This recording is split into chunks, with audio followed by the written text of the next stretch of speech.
A lot of ideas will come to you through acid. I never done acid. Want to do it now? Hi, I'm Andy, And I'm Roger, and welcome to The Middle, where we try to have thoughtful conversations about awkward topics. on our search to find the middle.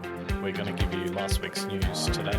It's That's a slogan, we should put that on a t-shirt. Stop touching her! I am tonight announcing my candidacy. Taylor Swift. Look, my biggest issue with marriage is that I think that it's a fundamentally flawed institution that is built on the oppression of women. I will not be lectured about sexism and misogyny. Having truly rational conversations about controversial issues is risky these days.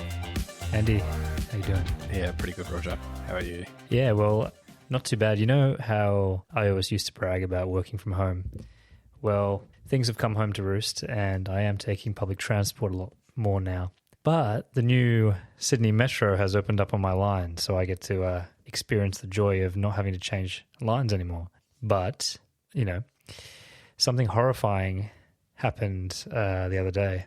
And, you know, like, started a new job and I'm wearing, you know, suits and things again for the first time in a long time. So I'm sitting there, you know, dressed up, sitting there nice, minding my own business on the metro. And then this dude stumbles like onto the metro, and to my horror, he like sits next to me, and he then proceeds to eat like the sloppiest chicken burrito like right in front of me. And dude, it's just it's so sloppy and disgusting. He's obviously drunk. There's like movements are very clear that he's drunk. This burrito is like soggy, so it's just like fallen apart. It's lost all of its structural integrity, and he's just like digging in with his hands, like the chicken's all over his hands. He's doing the like licking it off his fingers. There's already like melted cheese and tomato sauce all over his sleeves and stuff like that. And I'm just thinking, this guy's gonna like get food on me. You know, he's unsteady. He's eating this sloppy burrito. It's going all over him. It's going to go over me. And I'm thinking, fuck, what do I do? Like, I don't like confront him. What do I do? Because I'm feeling really uncomfortable that he's going to splash all this shit on me, right? And he's just got that disgusting drunk look in his eye. And so I just like got up, right? I just like, and the problem is I sat down early, right? And now the metro's full. So I don't want to lose. I don't have to stand the whole way home. But then I just decided, look, I'm going to cut my losses and I'm just going to stand and move. And so the only other free seat is between these two fat chicks on the disabled row, right? And I always feel bad about the sitting in the disabled seats, right? Because then you constantly have to look out that anyone needs it, right? So anyway, that's what I do. And then he's like staring at me like I've done something wrong. And I'm just like, fuck you, buddy. I don't know. So the only thought I have going through my mind right now is, did someone take that seat, that empty seat? This is the really annoying thing. So I was thinking to myself, oh, okay, come on. Maybe he's just trying to scoff a burrito and he's going to get off soon, right? But then I'm like, I just can't take this risk because I'll only have myself to blame if he smashes me a burrito. But then the motherfucker gets up, right? He gets up the next stop after I've moved, and then obviously two people take the seats that we were sitting in, and he then proceeds to kind of like have his shitty little burrito tray, and he's standing up getting ready to move off, and he's like waving precariously in the wind in front of me for a whole nother stop. And I'm like, you just can't win. And this is the problem with public transport, right? It's just like the lowest common denominator, no respect. Take away the fact that he was drunk, right? Is it okay to eat on public transport? Do you know, I don't know what other public transport systems are like in Australia, but Sydney, I think, is a little bit of an outlier in that Sydney is not as anti-eating the train as other like mass transit networks are. So you get caught eating on a train in anywhere in Asia and like you'll get caned. Like, so it is a bit of an anomaly because I think people like sometimes eat on the train. Man, unless you're a kid eating your fucking Golden Valley snack or whatever, you know, and look, there's eating and there's eating. Of course, I'm not going to mind if this guy takes out like a packet of nuts or something, right? Or some Maltesers, and he's like having a snack. This dude's eating like the sloppiest chicken burrito known to man. Like, you just don't eat that. It stinks. It's sloppy. You're making a mess. You know, it's just disgusting to watch a drunk grown man slobber down on this thing, right? And he's like man spreading all over the place, and everyone's just uncomfortable. It's just unacceptable to eat food you would normally eat in like a cafeteria, like, you know, to sit down at a table and eat. right? I just like, it's messy, right? Like, okay, you wouldn't, where do you draw the line? Because for me, it's very clear. It's about like the smell factor and it's about the mess, right? Like if you're eating something sloppy or it stinks, no. All right, show some respect for your fellow man and save that shit to like when you get off the train. I think it also depends on like how busy the train is, because like if it's like what you've described where you're like shoulder to shoulder and then someone's like chowing down a burrito, that's obviously not enjoyable for everyone else. But fortunately for me, when I get the train, what have you eaten, Andy? Well, I'm sure I've eaten on the train before, but I don't make a habit of it. But like when I'm on the train, right, to and from work, the carriage is like a third full.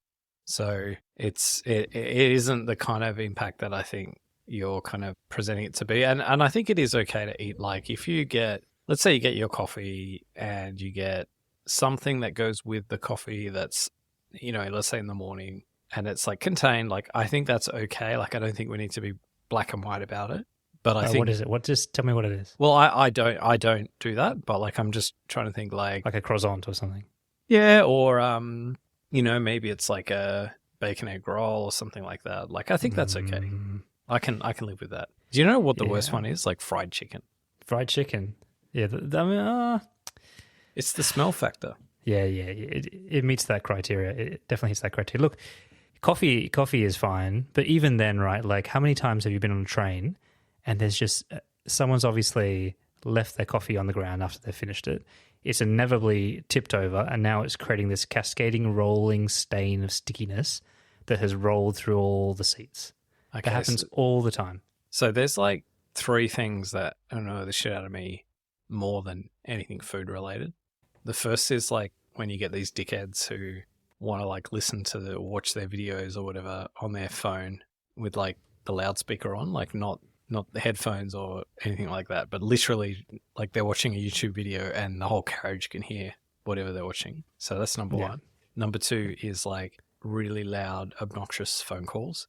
So I don't mind like a discreet phone call. Like I think that's, sometimes you just can't, like if someone calls you sometimes you got to take the call, and it's, as long as you do it discreetly, that's fine. But like I must admit, I'm not going to name any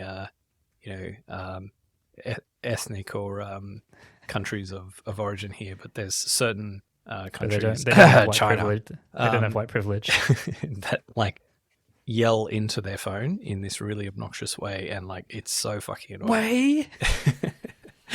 And the third thing is like, you probably wouldn't get this on the metro, but like a lot of intercity trains have like a quiet carriage, and there's always a situation, and it's usually some like group of like fucking 13, 14, 15-year-olds who are catching the train for the first time, who don't get it, or some like backpackers, some like two girls who like get on the train and they start yapping away, and then everyone who's just wants a bit of fucking peace and quiet is all looking at each other as like, okay, who's going to take this one for the team? Who's going to tell these motherfuckers to shut the fuck up? And that's it. That's the other one that annoys me. And they're all worse than anything food related. Disagree. All of those things are terrible, right? And straight to jail, you deserve to be punished in some way, shape or form. But none of those things are going to violate you like a drunk guy staining your clothes or having to smell someone's fucking egg salad sandwich or whatever it is, right? Like, it's just the lack of respect, right? The lack of respect that you can do this kind of thing. And I should have. I mean, I'm making myself really angry just thinking about it. I should have caused more of a scene and reprimanded this guy. What would you say though? Like, what would you do? Like, just like I should have just gone all real hot, like Karen on him, and just be like, "Don't eat that here. You're gonna get food everywhere. You got food all over yourself, you slob. You're just like." You fucking drunk, pathetic fool. Because, like, people like can do, like, the jiu-jitsu, like, maneuver on you where they flip it around to make it like you're the unreasonable, like, you're the shaming, like, one out there to shame them for, this is the first meal I've had all day, like. Yeah. Good thing, old Rummy. Like, this guy was obviously drunk as well, right? So Is It that was like just a redeeming aspect of it though? Like that you can kind of forgive this guy like a little bit of latitude because he's obviously just like He doesn't deserve forgiveness, right? Like, just save that shit till you're off the metro. And that was the most galling thing. He was only on the metro for 2 stops, right? You couldn't wait. well, he was hungry. Not my problem. Obviously, my problem. All right. Well, Roger, earlier this week you sent me a clip.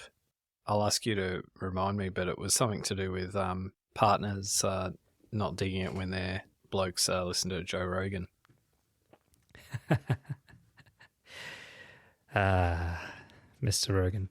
So the actual headline was, majority of women find it a turn-off that their partner listens to Joe Rogan's podcasts. This new study says. They reckon it's a bit of a red flag.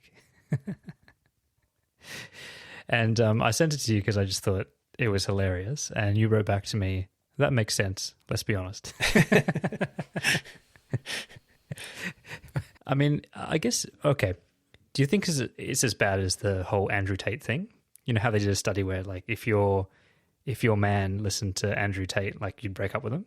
Oh, and let's be very clear and fair to Joe Rogan. Like, Andrew Tate is like different league to Joe Rogan. So on whatever dimension we're talking about, here, Andrew Tate is not in the same ballpark as Joe Rogan. Well, yeah. I mean, the charge is that it's a turn-off for women, not that they're going to break up with you. There are a lot of things that men do that are turn-off to their partners. Like eating a burrito on a train. It is kind kind of of the type of woman who would have looked at that drunk Indian guy and be like, oh, man, I wish I was that burrito. And he's like... I do think there's a certain... Okay, like, maybe to throw a question back, do you think, like, what share of Joe Rogan's audience do you think are women? Oh, buddy. Do you mean like a woman, like a trans woman? Well, there's probably more trans women than there are actual biological female. No, like women. Like how many women? Like how many women listen to Joe Rogan? Well, like they actually listen to it themselves, right? They're not like in a pub or something, or just overhear their partners listen. No, like they are regular listeners. They subscribe on Spotify or whatever, and they listen not necessarily every week, but as you know, as the average Joe Rogan listener would. It'd have This to be. is probably more a reflection on me than it is on the actual statistic that exists out there in the wild. But I wouldn't be surprised if the number of women, actual women, that logged into their podcast app and clicked on Joe Rogan regularly, not just because there was a special guest on, would be a rounding error. Like almost non-existent. Like I actually would believe that he has no female listeners, regular female listeners. Yeah, I think that's broadly right. In fact, I think we should put ChatGPT to help us out on this one. What share? But saying that, like a rounding error for Joe Rogan's audience would still be hundreds of thousands of women. Well, more listeners than we have. What share of Joe Rogan's audience are female? Or is that, or should I say women? I'll say women just for the... Can you do trans women after that? All right. So the audience for the Joe Rogan experience skews heavily male. Estimates suggest that around 71% of Rogan's listeners are men, with women making up the remaining 29%. That's higher than I would have... No way. Yeah, no way. That's a lot higher. Okay, let's find out how many are trans. I mean, ChatGPT is good, but it's not that good. All right, so the best answer ChatGPT has given me, there have been 4 transgender guests on the JRE. Rogan has hosted a wide variety of, so obviously, can't answer the question. Maybe, do you actually think in 2024 we need to even take one step back and even like explain who is Joe Rogan? Like, do you think there's anyone on this planet among our listener base I do doesn't actually know who Joe Rogan is? I do think like our parents wouldn't know who he is. All right, so mum and dad, Joe Rogan. Roger's going to explain. Yeah, Joe Rogan's this caveman, and no, he's okay. Joe Rogan started his life as a comedian, and he's widely known in pop culture as the Fear Factor host. And then he's moved on to that to have a very successful or notable career as a stand-up comic, has lots of Netflix special, and later on in his career, like towards, his 40s, 50s, he pioneered a long-format podcast called the Joe Rogan Experience, and I would say it is the world's most listened to or most popular podcast with literally, I think, something crazy like 28 million listens per episode. And I think it goes deeper than that too, because not only is it like listened to by a lot of people, but he tends to have a lot of episodes. Like he has multiple episodes per week, and he also has very long episodes. So if you think like minutes of contact hours that people have with this guy, like this guy is like a modern day Jesus. Like he is like more influential than Jesus. Like he's got this. Do you think he's the most influential person in the world? I probably wouldn't go. Well, in America, he probably is. I still think like someone like an Oprah, like she's probably lost her influence, but like her back in her prime Oprah would have been more influential. But he is like not far off. Like he's in that same stratosphere. It's interesting actually as the two sides of the coin, the yin yang of Oprah and Joe Rogan, because her audience would be primarily female, all right? And so if you could combine, I still watch Oprah. Did you? When I was off, when I wasn't at school, after Ricky Lake. Jerry Springer. Jerry Springer. If you could combine the Jerry Springer audiences with Oprah and Joe Rogan, oh my God. Yeah.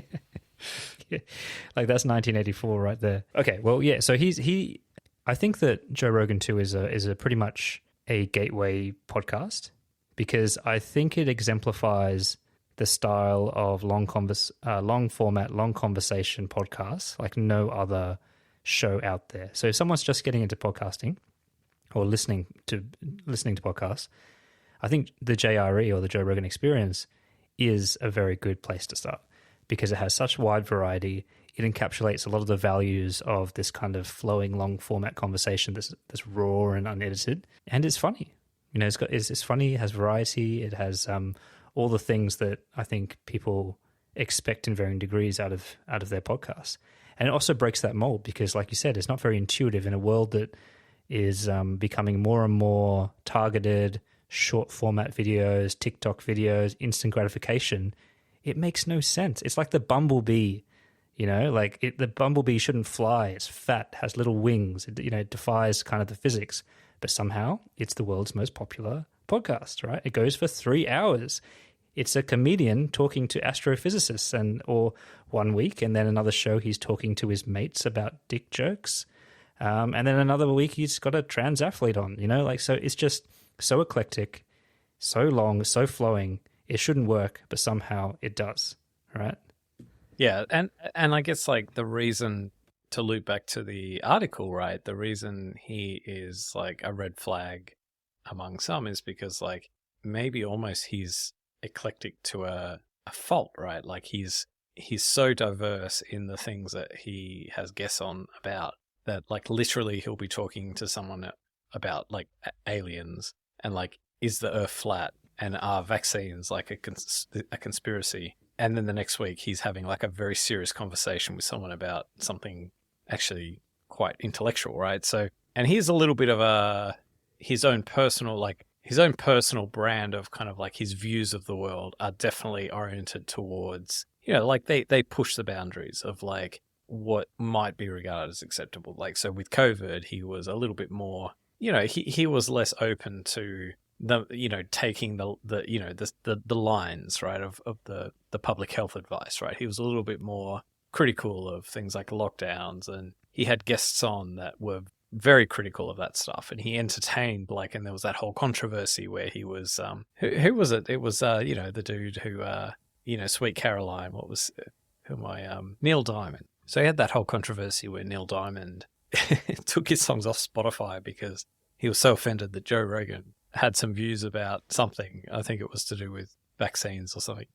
And anyway, and then Neil Diamond came back on the platform after about 2 weeks or something. But yeah, he is. You sure it wasn't Bob Dylan? No, it was definitely Neil Diamond. I'm pretty sure. And also, like, he's a mega bro, right? Like he gives off that vibe. Like, even if he's got He's the a lot bro of king. he's got a lot of redeeming qualities, but like you could not paint like a more quintessential frat bro than Joe Rogan. I think the thing that coming back to, now that there's been a bit of education about Joe Rogan and his podcast, right? I think coming back to this idea that women find it a turn off that their men listen to Joe Rogan. I think I want to kind of unpack this in what do we think a woman's view of Joe Rogan is, especially a woman that doesn't, probably we've established that he doesn't really have regular female listeners. Well, he's got more than we thought he did.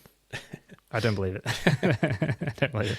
Oh, But it's like, okay, if I'm Joe a woman, Rogan. what am I reacting to in Joe Rogan's kind of image?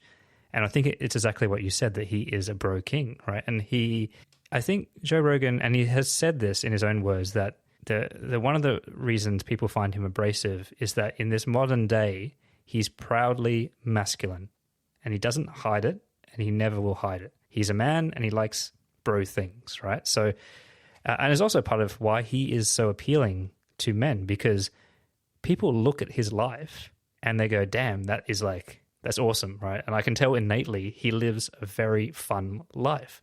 Let's step back. He's a comedian. He's made a career of writing and laughing crude jokes. You know, that's exactly what every guy wants to do, like sit around with their mates and laugh. He is into mixed martial arts and fighting, watching fighting and calling it and narrating it, but also participating in it. Again, men love combat sports, right? The excitement of boxing and MMA and all this kind of stuff. It's very exciting. It's probably one of the most exciting things that you can watch. You know, he loves cars. You know, he loves cars. He loves meat and grilling and hunting, and he loves all these kind of like pursuits around health and optimization and, you know, all this kind of things that are very attractive for the male audience. But he's also holds very complicated views on things. He is actually very socially liberal. You know, he supports kind of psychedelic use, and he's definitely part of a culture that kind of celebrates, I suppose, libertarian values, right? So I think that what women are reacting to are his overt masculine elements that I think is more of a sign of the times, that to express those and to revel in them and to kind of be proud of them somehow is linked to, parked parallel to toxic masculinity. I was like, well, no, this sounds really backwards. And I don't want men, like, I don't encourage my man to be like sucked into these bro ways, because I'm trying to have my partner be really refined and you know, like, and I think it's like sometimes I think it's that view that this is not a good influence on men, right? When really it's just celebrating masculine interests in the same way that on average women are much more entertained by fashion than men, right? Is it sexist to say that? Okay, so I don't think people who criticize Joe Rogan actually really understand much about Joe Rogan. So I think for one, if we're talking about like a 3-hour podcast, if you don't like Joe Rogan, or you find him just the antithesis of like your very being, you're not going to listen to 3 hours of Joe Rogan. But it almost takes 3 hours of Joe Rogan plus episode after episode after episode to really understand him. So virtually every takedown or criticism of Joe Rogan, it's like often dependent on little bite-sized, out of context clips where it's almost like this is how dudes talk to each other behind closed doors, only he's like pressing record, uploading it to the internet, and yeah, he'll absolutely say something that's stupid and ridiculous and wrong and all that sort of stuff. But in the context of like 3 hours of shit talk, it's actually not really that remarkable. But when you condense it down into like this bite-sized like comment he's made about one thing without all of the other context of the conversation, he sounds like this like really extreme figure. But I think if I could describe like Joe Rogan as anything, I would say it's just that he's like really open-minded. Like he's extremely open-minded about anything. And again, maybe to a fault. Maybe he's more open-minded than he should be, or than like a rational person should be. But like the fact that he's willing to entertain so many different ideas means that like it's very easy for him to be painted as like, yeah, just like an extreme, like either like a far right personality whereas like for all of those reasons you've said, he's actually like not a far right in any way, shape, or form. But it's very easy to paint him that way because he said a lot of stuff that like other far right people would say, but he says it, in amongst a lot of other things. So I think he's quite mischaracterized, but like at the same time, like how do you like do what he does? Where like I think if you took like the average dude and you just got like two mates together, just shit talking, right, and you hit record and you took the worst bits of that conversation, you would have probably worse The than middle? Yeah, the middle, right? But you know what I mean? Like it's not him. But that's not what they're reacting to. I Andy. think it is. I think it is. I think he's being painted as like he's being portrayed as like this far right figure, like I think, or this extremist figure, right? And people are quite happy like seeing him as like an advocate for the cause, like the opposite of what they think is right, and I think that's where he comes unstuck. Like I personally believe it's more visceral. It's like he just, because of the masculine elements, he just gives women the ick. It's like that kind of ick factor that is just not stylish for the zeitgeist, how he's presenting and how he's talking. And I think just anything that attracts that male audience is seen that way.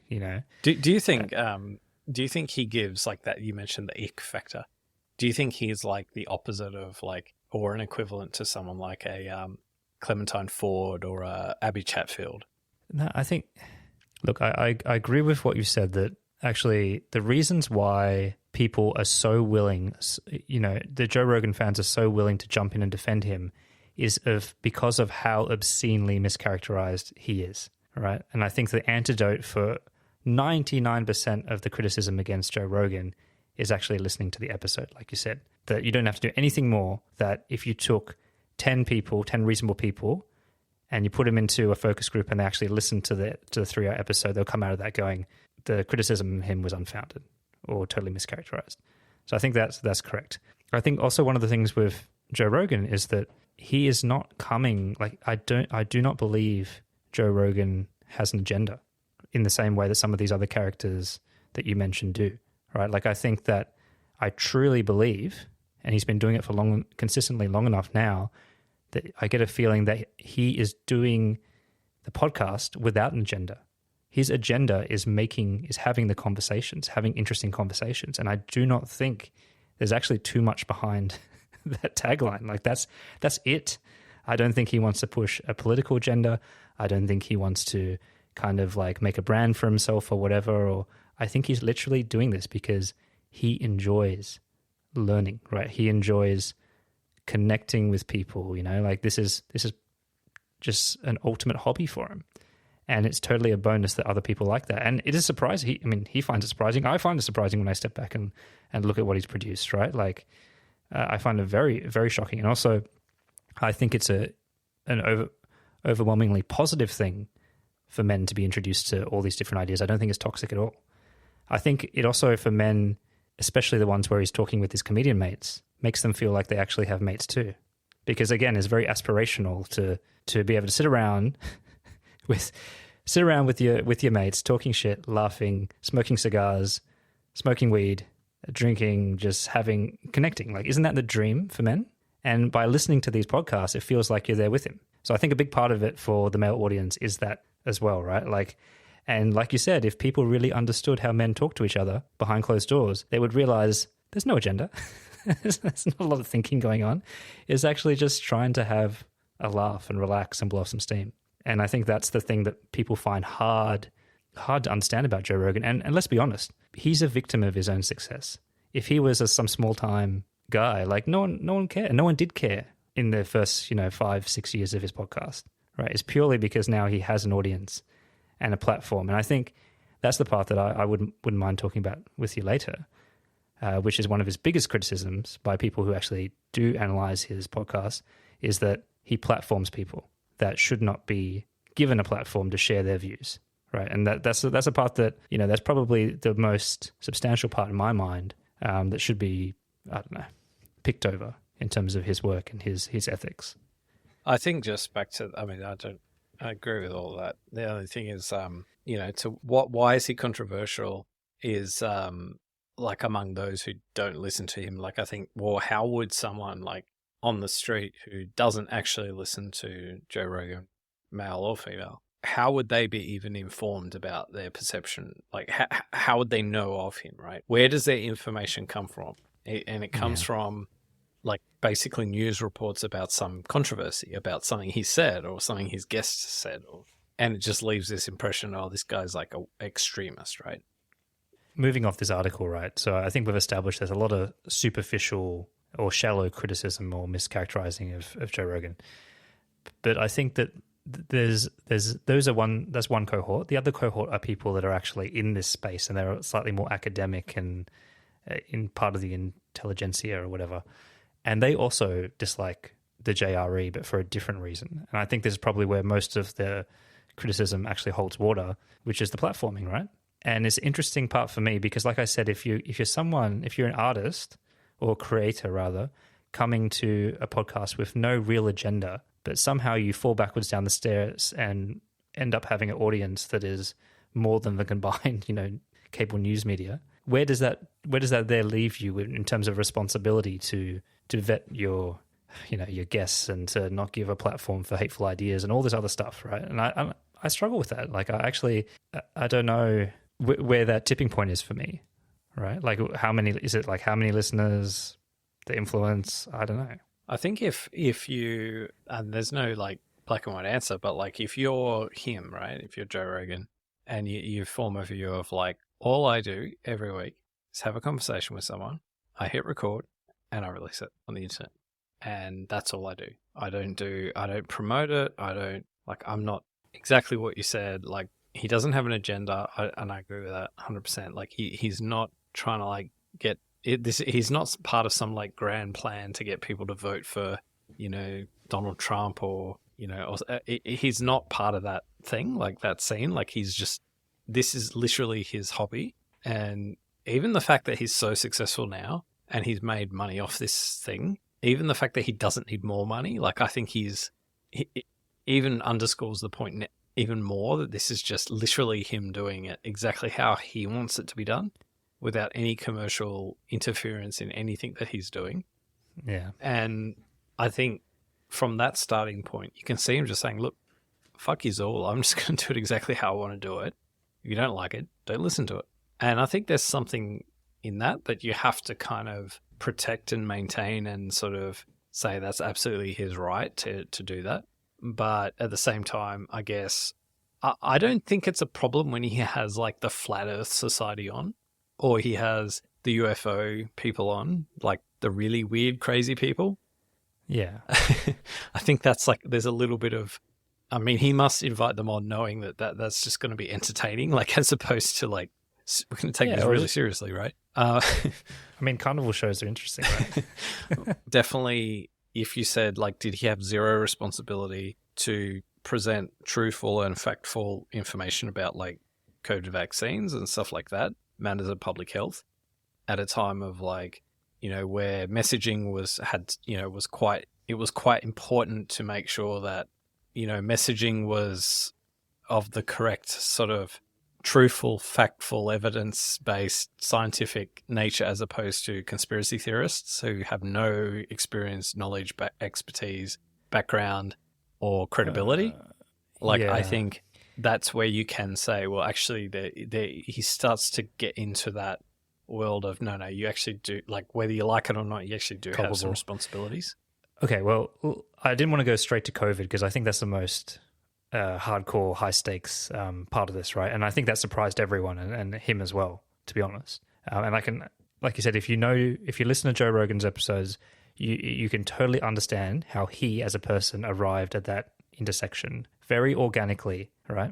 Not being an anti-vaxxer, just due to his unique cocktail of interests and pursuits and stuff. It's not a leap of the mind to imagine why he holds those positions. So I didn't want to go there straight away, but I think that he, like with the COVID thing, again, like if you listen to, it's all about like a sensitivity thing, right? If you listen to his podcast, he is not saying like, what is the charge here?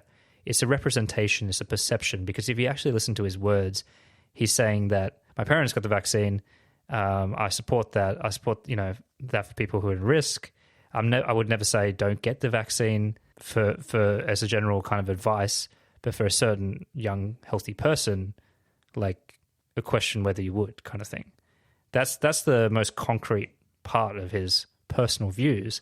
And then the rest is actually getting people on. But it's even to how you characterize it by saying some conspiracy theorists and stuff, like these guests weren't unqualified people either, right? Like you could have an argument they hold very different views, but I don't think you could say that they were unqualified. In fact, some of them were very, very involved doctors in the actual, field we're talking about, with the particular types of technology used in the vaccine. So I don't know. Again, you could nitpick around, he should have had balancing views on one after the other, but I don't know. That's the part that I just struggle with, right? Like he's not a doctor. It's not his. Is it really his responsibility to do that, right? I don't know. So I guess where I disagree is I don't think the issue was necessarily what Joe Rogan had to say. Like Joe Rogan was much like everyone else trying to figure it out and had, his own views, and, people should understand that like if Joe Rogan said something relating to vaccines, that you've got to take that with the same grain of salt as you would if your electrician mate said something about vaccines, or you're someone who you know what I mean? Like he's not, like he's just someone trying to make sense of the world, and I don't think that was the part that was controversial with him per se. I think it was more the, who he had on, and you say like he had, credible people on, but I don't know, when you have like Brett Weinstein on, who's not credible, who is a conspiracy theorist, who's fucking crazy, and I don't know if I agree with that. Like I think, some of these people are nuts, and they're not just nuts in the sense that they're not computing like the calculations right about like the vaccine. They're nuts in the sense that they're like they've got incentives going on behind the scenes that like drive them to be anti-vax, right? Either through audience capture or whatever. Like, so I just think there's, in the context of like platforming and who you have on and what kind of messaging they like talk about, and particular sensitive critical juncture where like, and like we have to like go back in time a little bit, but like there was a period where we were just like trying to get everyone vaccinated so we could all go back to normal, and it wasn't helpful to have people like it's one thing to say, okay, if you're 18 years old, you're young, the risk of myocarditis is there, the risk of getting COVID, the consequences aren't that significant, so I'd just roll the dice. Like that's a plausible thing. But then some of the stuff that was coming out of the mouths of some of these people were a little bit more extreme than just, they didn't land on the, CDC side of things, right? Yeah, but I mean, the person that he really got in trouble for was Dr. Robert Malone, right? And he brought him on because of his involvement in the mRNA technology, right? So, look, I agree, but again, I think Joe Rogan is a comedian. He's been quoted saying, "I'm not a doctor, I'm a fucking moron." He's bringing in guests that have... And the other thing to balance this out, Andy, is that you can turn on the news and get the common view whenever you want. Where else are you going to be able to get a very different side of it? Well, maybe that's... But maybe that's the problem, right? To be clear, this is not me saying, we should just have like one objective in mind, and we should just ignore all other perspectives and only focus on, the messaging that encourages the outcome that we're seeking, right? And there's no space for contrarian sort of perspective. So like, it's not about that. It's more about, if you're going to present information to the public that's going to be... Now, you might say, when you're listening to the Joe Rogan Experience, that's not your place to go for medical advice, right? And no one, that's your fault for doing that, or following, making your decisions based on what you heard on a podcast. But the reality is, there's not an insignificant proportion of the population who will do that. And so given that, you do have a responsibility to make sure what you're putting out to the community is correct, is credible, and if I think for all other topics, like if we were talking about, let's say, the 2024 election, US presidential election, and you wanted to like thrash out all the different ideas and, maybe that would have some people voting for Donald Trump, against my my best wishes. I think that's the space, like that's fine. Like you can have, like, he was criticized about that too. but I think getting Bernie Sanders on. It's a bit like financial advice, almost like you've got to be careful around these sorts of things because people do make decisions based on like misinformation, and like there has to be some responsibility when you're talking about topics. Now, this is even more serious than financial advice. It's about like your own health and your safety. Like, I mean, maybe to put it another way, let's imagine Joe Rogan, and I'm sure this is absolutely the case. Joe Rogan has listeners who, off the back of an interview that they heard, decided that they would not get the vaccine because of some guest on the JRE, made a decision that they wouldn't get it, and they died because of COVID. And I'm sure there are people in that category. I'm sure there are people who literally lost their lives because they listened to an episode of the JRE. Might not be many, but I'm sure it's more than zero. Ah, man, it's a hard one to argue against, given the population size and everything and the reach of the podcast. So I naturally have a reaction to that line, but you're probably right. Look, I think a good way just to kind of bring something slightly off Joe Rogan, because it's very topical right now. Elle Macpherson, right? Elle Macpherson has just released another book, and in it she's admitted that, for 7 years she was diagnosed with a form of breast cancer, and she essentially chose not to go down the Western medicine path and opted for a more holistic path that was right for her and has dealt with her cancer. And she consulted all these doctors and stuff and chose to do that. She's come under wide criticism now for telling her story, even though in that she says that this is not advice, this is just my story and what worked for me. And she's experienced huge backlash that she's used her influence and her platform to kind of sell this idea that you don't need chemotherapy or Western methods to deal with breast cancer, right? And to your point, like someone could read that and go, oh, well, hell, I've got cancer, I've got breast cancer, and I'm going to, if it worked for Elle Macpherson, it might work for me, and I'm going to eat a grapefruit every day and hope for the best. And that might affect their chances of surviving the cancer. But again, is it really, like, where's that line of responsibility, especially when they're telling their personal story or their opinion, and you already have the disclaimers that she's not a doctor and this might not be right for you and all this kind of business, right? Like, I don't know how much of that responsibility we should expect to outsource to the content creator, right? I don't know. It's something that I do understand what the other side, but I lean more on the side of actually, like, when you've got these individuals telling their story or whatever it is, it is what it is, right? And I think that you ultimately accept responsibility for your own health decisions. I think, like, consequences matter, and it can't just be that, you've got the disclaimer. I mean, those disclaimers are the equivalent of like fine print in a contract. It's like, yes, we had that thing there, but the problem is that, like, people ignore that stuff or people don't pay attention to that stuff. So if you admire Elle Macpherson and you read that story and it resonates you and it triggers your biases that you already have around your treatment or whatever, and it gives you this additional reason to, like, pursue down a path that's not in your best interests, and this has the effect, like, this kind of publication has the effect of causing people to lose their lives, that matters. And that's got to be on her. She's got to wear that. Like, I'm not going to comment on the actual substance of what her alternative treatment was. But I think that's actually kind of irrelevant. I think the fact is that if at the all said and done, if, let's say in 20 years' time, 50 people can come forward and say, like, our family member's life was lost, or maybe we had less time with them, or whatever the variant is, because they were influenced by your book, that she's got to wear that. That's on her head. And so, and it doesn't matter what kind of warning she gave, like, because the thing is, like, one of the problems we've got, like, if you think about IQ, right, 100 is the average. There's, like, people with IQs below 100. there are people with IQs above 100.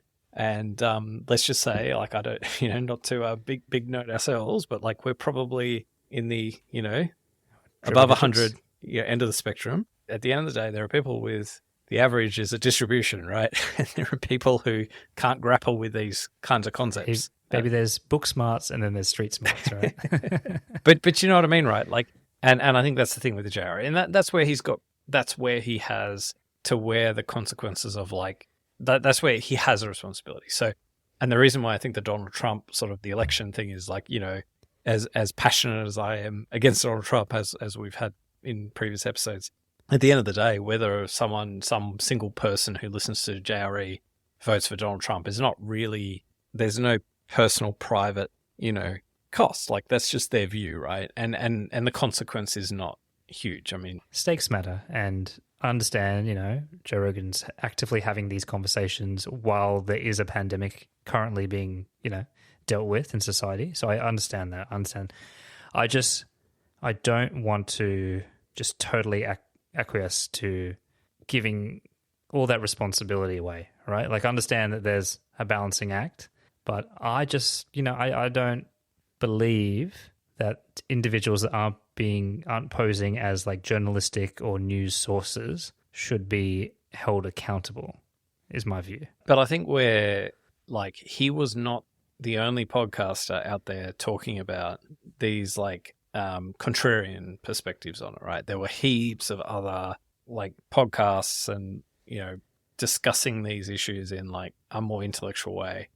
Like the Great Barrington Declaration was, something that was put forward, at the height, almost the height of COVID.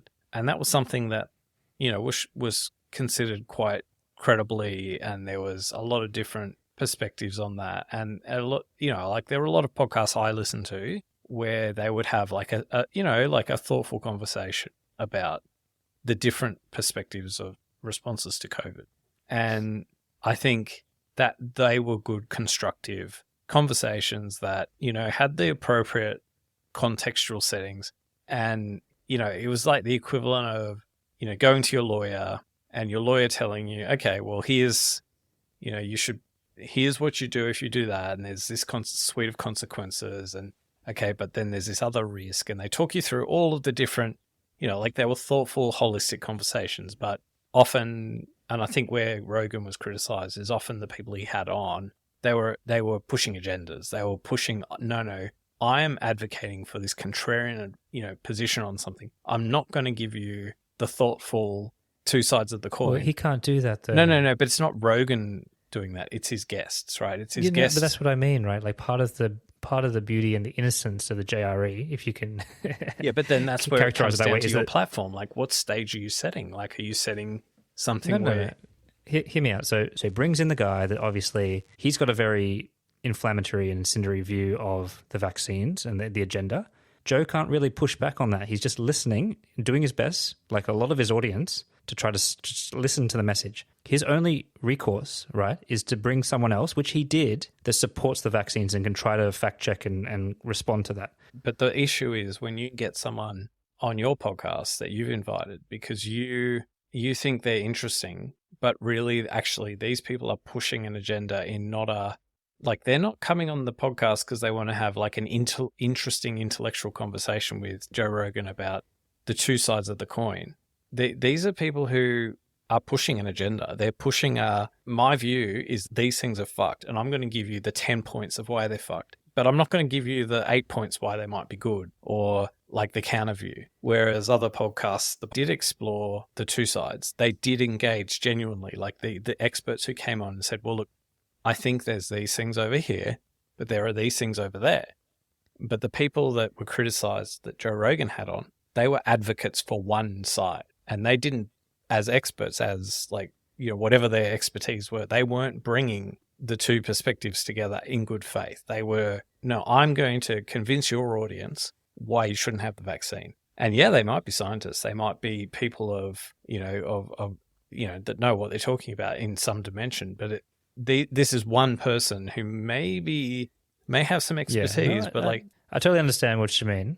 I just think that in life, for the everyday man, and I include ourselves in this scenario, that most information comes at you like that. You get one extreme view on one side, and that's all you get. And then you get the infomercial on the other side, the extreme view on the other side. And you have to try to make up your mind and try to do the work to kind of sort it out. So if a guest comes in that's moderate enough to do that, they're probably not going to give you the extreme argument on both sides. The very fact that the guest is moderate usually means that they're moderate, not that they try to grapple with the extremes of both sides. That's very rare. I think that's the mainstream. I think that's what most medical practitioners and scientists do. Like they grapple with, like most scientists don't start with, okay, what evidence can I find to support my prejudice, right? Most scientists approach the problem with, all right, well, let's actually try and figure out what's actually going on. So I think that's actually the default. So you had no shortage of scientists who were doing that during COVID. I don't think that's true. Otherwise, you'd hear better analysis around having natural immunity. It's the equivalent of today where you say like climate science, right? Absolutely, you can find a scientist with expertise in climate science who will tell you global warming's full of shit. It's a crock of shit. But at the same time, if you survey 100 climate scientists, the vast majority will say, no, it's actually a real thing. Something that we have to actually grapple with. There might be some, different views around the magnitudes or whatever. So rewind back to 2020, 21, 22, whatever. The consensus view among, that community at that time was this is what we should be doing. Then there was like, the margins of like, yeah, but like there's some gray areas here and all of that. And that's where like absolutely they're grappling with all of that. But then you had these people way off the map saying, no, they've all fucked it up. And they were the equivalent of the climate deniers today, right? They're the equivalent of the people who they're just way off the reservation. And so like, let's say mainstream media, right? They were saying, well, look, let's focus and talk about like what everyone mostly, agrees with. And then there might be some interesting like debates and discussions around the margin, but like we all agree generally with these set of principles. And so the issue and the criticism of Joe Rogan is that he grabbed the people off the reservation. All right, I think we should move on because I feel myself being dragged into this emotionally back into COVID, and I don't want to go there. What I wouldn't mind doing is actually like I want to kind of steel man a position of the benefit that Rogan does for men, right? I want to steel man that position, right? Because where we started was it's a turn off to women, which obviously insinuates he's a bad influence on men, but I think is actually quite the opposite in a lot of ways, COVID aside. And I'd like to kind of reach into that pot and see what we can bring out. All right. So what do you got for me? Should I kick it off or you? Oh, okay. All right. So say your son starts listening to JRE. What can we expect as an uplift? So I actually, to be honest with you, like, I don't think you really need to even steel man it. Like, I think most of the reasons why like he's considered bad for men or it's a turn off or whatever, I think are like misguided or they're maybe not, they don't really truly understand the phenomena to begin with. And on the plus side, like at the end of the day, what would men be doing if they weren't listening to Joe Rogan, right? Like they'd be, I don't know, like playing video games or scrolling, YouTube shorts or watching porn or like, that's the only options. You got JRE or just unbridled masturbation and porn. Like there's a certain kind of intrinsic value to like just listening to a conversation now. I mean, we've just talked about like how some of it was a little bit nonsense or there's some question marks and gray areas. I don't know. It's, I think you have to be pretty sour to be like really genuinely believing it's a turn off. Like it might be like a red flag that a man on a first date says, oh yeah, I really like this guy called Joe Rogan. Like, do you know anything about him? Like that would be a red flag. But like, I think deep down, like if your partner, like you just see that they're like, just casually listening to Joe Rogan, like, and it's not core to their identity or anything like that, but they just listen to it. Like, I think you'd be a pretty sour person to be finding fault with that. So I know that's not steel manning, but 9 out of 10 women can't be wrong. Yeah, no, I agree. Of course, I want to stick up for men in this way, and I also want to support Joe Rogan because I think what he's done actually for men is akin to what J.K. Rowling's did for kids and reading and trans people. But this is prior to the whole TERF thing. But do you know what I mean? Like, I think that there's a lot of similarities there that you're taking a cohort, i.e. men, that actually don't read. They're turned off by reading. We've had this conversation before, and podcasts are perfect to fill that gap, right? So I really do see it in the same way that J.K. Rowling introduced a new generation into the love of reading. It's what would they be doing otherwise, right? They'd be doing all this. They definitely wouldn't be reading books, okay? JRE is listened to in lots of different situations, perfect for men. They can listen to the spoken word while doing other activities and all sorts of things and give a shared experience and understanding and broadening of the mindset. Like, say what you want about the JRE, but it is truly eclectic, right? Every guest, besides some regular comedians, just have their own stories and they have their own fields. Some are very highbrow, some are very lowbrow. That is a good thing, right? We talk about diversity and tolerance in a society. Come on. Like, listening to all these different experiences and things is an overwhelmingly positive thing to gain knowledge, right? And gain perspective and empathy for different types of people. So I think that that's really good. And I think that it's also very good for men who traditionally don't have lacking conversational and communication skills to listen to two adults actually have a really good conversation where people are listening. You know, he's listening, he's trying to interact in a genuine way. Like, this is a good thing for society to benchmark and blueprint how to have a good conversation. They're not talking over each other. They're not, you know, like, that's really powerful, right? And I think that has huge benefits too. And finally, the one that I would put in, which arguably might be the most important, is bringing a positive sense of masculinity back. And I think that's the part that I'd be really interested behind this study about how women feel about it. Because Joe Rogan is proud of being a man. Like, and when I say a man, he's proud of being like a caveman, right? And I think that that's rare in today's day and age, right? It's like you kind of programmed to be a bit of ashamed of that side of masculinity, but it's not bad, right? And it can be celebrated. We've talked about Rogan as this, like, I don't know, some kind of like weird, how did this become popular? Like, out of the blue, like some random phenomena that's very surprising. I don't know that it's as surprising as we maybe think it is, because when I was growing up, like, for me, like, a classic sort of memory I have is tradies listening to talkback radio. Like, so the notion of like tradies on a work site all day with their radio, or maybe they're like in their car driving around listening to like, yeah, like I'm thinking people like, I mean, in Sydney, it would be people like Alan Jones or Ray Hadley or, you know, 2GB, 2UE, that kind of thing. And just listening to these kind of conservative talkback radio hosts. And Joe Rogan for me is like, I picture him as taking that baton on from that cohort of like talkback radio hosts. And it's a different format and it's different in substance, but I think it appeals in the same way. So a lot of these talkback radio hosts could be quite aggressive and also have those like masculine sort of elements of like, you know, they'd bully a politician and like, you know, the electricians on site would love it kind of thing, or whatever it is, right? So then it becomes a question of like, I can totally see why, you know, men would gravitate to that because there's some continuity. But I guess the question then is like, is it better? Like, we've dropped like talkback radio is maybe not popular anymore, and now Joe Rogan's really popular. So is it better? And I think it is. Like, I do think the substance of the conversations are better on average, notwithstanding like, you know, the quibbles are around certain things, right? Yeah. And I think the fact that there's like, you mentioned like a gateway, it's like a gateway drug to other things, right? And so you start listening to that and then you listen to this other thing. So I think it is a positive, and we love the spoken word, don't we?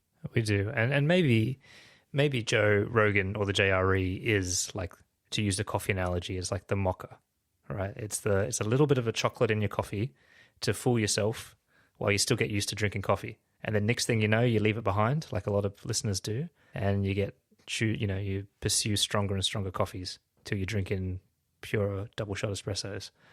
But there's nothing wrong with that in my mind. And like, I love like the comedic part of Joe Rogan's episodes as well. Like and those are the ones that I do enjoy more than his, when he's trying to talk to an astrophysicist. I actually like the ones where he's talking to his friends. Like those are my favorite ones. Yeah. All right. Well, I have I think we need to get real now. Have a question around maybe to end the episode. I think we both need to reveal our JRE listening habits and views. Are you a regular JRE listener? So my experience with JRE is pretty much what I outlined, is that it was one of the first ever podcasts that I listened to, and I was an avid listener for a while. And then I went on to other things and left JRE behind. And now I probably only suck back in for either guests that I really want, because I know it's going to be a talking point or a cultural kind of piece, or a particular comedic one with a favorite comedian, because I know it's just going to be funny, right? So there's like a comedian that I like, or a Joey Diaz episode, which I know is going to be full of raucous stories and things, and I just want to laugh. So those are my listening habits when it comes to the JRE at the moment. Okay. Well, I think I've said before to you that I'm a bit of a JRE snob, so I'm not really a fan, to be honest. I stand by everything I said today, in that I think like he's a force for good, and like there's some aspects of him that I don't mind and all that, but I don't think, like, if you are filling your palate with like listening things, like it's not going to be a big investment for maybe not so much payoff. Yeah, it's not going to be the cream of the crop, right? Definitely listen to Joe Rogan Experience podcast episodes, absolutely. And it is usually, like, as you said, like when there's a particular guest on, like, so if there's a podcaster that you do listen to and then they get a slot on JRE and you go, oh, like, I wonder, like, what that's going to be like. But it's usually not because of Joe Rogan, it's usually because of the guest. That's a good thing. And then, yeah, but then, like, something that always leaves me wanting when I listen to Joe Rogan interview someone, like, it's just like you just can tell that he just can't understand that, like, he's just not that smart. Let's be honest. Like, there was this episode that really did my head in. It was like, I don't know, it must be like 5 years old now or more, maybe even more than that, where he was like interviewing Nick Bostrom, I think. And like they were talking about, like, I don't know, one of his thought experiments, and like Joe Rogan just didn't get it. Like he just could not understand what the thought experiment was about. And like you just tell Nick Bostrom, like this Swedish philosopher who's, you know, quite, you know, world leading and all this stuff, just getting frustrated because Just gonna go home and fire my agent. like Joe Rogan just doesn't get it. But then, like, it's worse than that because Joe Rogan's like trying to push Nick Bostrom as though they're equals. It's just, and I just, that kind of, that does me in. But This is jailhouse rules, baby.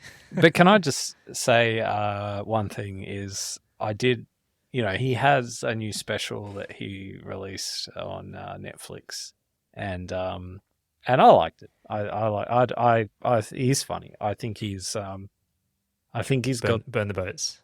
yeah. I think he's got some good. It's not necessarily the best stand-up special ever, you know, like it's not like one of those ones where you just, you know, you tell all your friends, oh, you got to watch that, because, like, you know, it's a bit like saying, I'll go and see, oh, Ricky Gervais is such a, you know, it's like such an obvious thing to say, right? So but I think there's got to be some credit where credit's due on that front. Yeah, I think so. Like I feel like everyone's got tall poppy in a way, and yeah, like the comments around his special, like, he's just, he can't do comedy, he's not funny, blah blah blah, stick to podcasting, and there's just so much hate out there. That Can I just say, he was high as a kite.